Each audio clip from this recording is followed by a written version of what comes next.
Bogor. Dugaan ketidakterbukaan dan potensi penyimpangan dana desa kembali mencuat. Kali ini, sorotan publik mengarah ke pemerintah Desa Cibeteng Muara, Kecamatan Ciseeng, Kabupaten Bogor. Lembaga Pemantau Independen Tindak Pidana Korupsi Indonesia atau LPI Tipikor Indonesia resmi melayangkan somasi terakhir kepada Kepala Desa Cibeteng Muara. Surat bernomor 061-LPI Tipikor-II 2026 tersebut dilayangkan sebagai peringatan keras sebelum menempuh langkah hukum lebih lanjut. Somasi itu berkaitan dengan dugaan ketidaksesuaian realisasi dana desa tahun anggaran 2023 hingga 2025 dengan nilai anggaran yang disebut mencapai miliaran rupiah.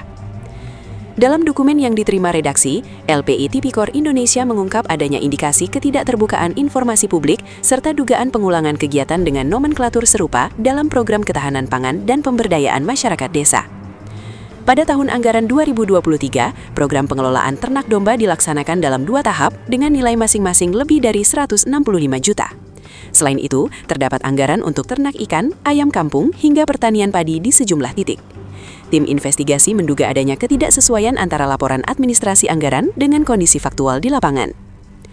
Memasuki tahun anggaran 2024, sorotan bergeser ke proyek infrastruktur.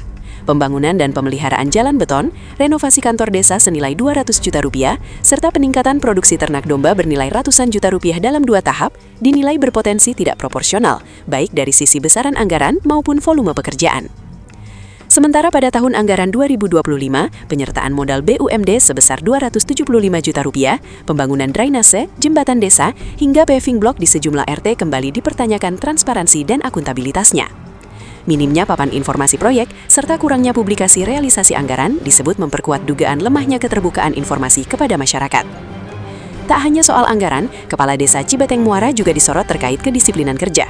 Berdasarkan informasi yang dihimpun, Kepala Desa disebut jarang berada di kantor desa pada jam pelayanan publik. Jika benar, hal ini berpotensi melanggar kewajiban sebagaimana diatur dalam Undang-Undang Nomor 6 Tahun 2014 tentang Desa, yang mewajibkan Kepala Desa menjalankan pemerintahan secara efektif, transparan, dan melayani masyarakat. Somasi tersebut merujuk pada Undang-Undang Nomor 14 Tahun 2008 tentang Keterbukaan Informasi Publik, Undang-Undang Nomor 6 Tahun 2014 tentang Desa, serta Undang-Undang Nomor 31 Tahun 1999 junto Undang-Undang Nomor 20 Tahun 2001 tentang Pemberantasan Tindak Pidana Korupsi. Dalam suratnya, LPI Tipikor Indonesia memberi waktu 7 hari kerja kepada pemerintah Desa Cibeteng Muara untuk menyerahkan dokumen lengkap APBDS 2023-2025, membuka RAB dan dokumen teknis pekerjaan, menyampaikan laporan realisasi fisik dan keuangan, membuka data penerima manfaat program, menyampaikan laporan pertanggungjawaban penyertaan modal BUMDes. Apabila tidak ada klarifikasi yang sah dan dapat dipertanggungjawabkan secara hukum, LPI Tipikor Indonesia menyatakan akan mengajukan sengketa informasi ke Komisi Informasi Provinsi Jawa Barat serta melaporkan dugaan tindak pidana korupsi kepada aparat penegak hukum. Hingga berita ini ditayangkan, Kepala Desa Cibeteng Muara belum memberikan keterangan resmi terkait somasi maupun sorotan kedisiplinan kerja tersebut. Publik kini menanti jawaban. Apakah klarifikasi akan disampaikan secara terbuka? Ataukah polemik ini akan berujung pada proses hukum? Kami akan terus mengikuti perkembangan kasus ini.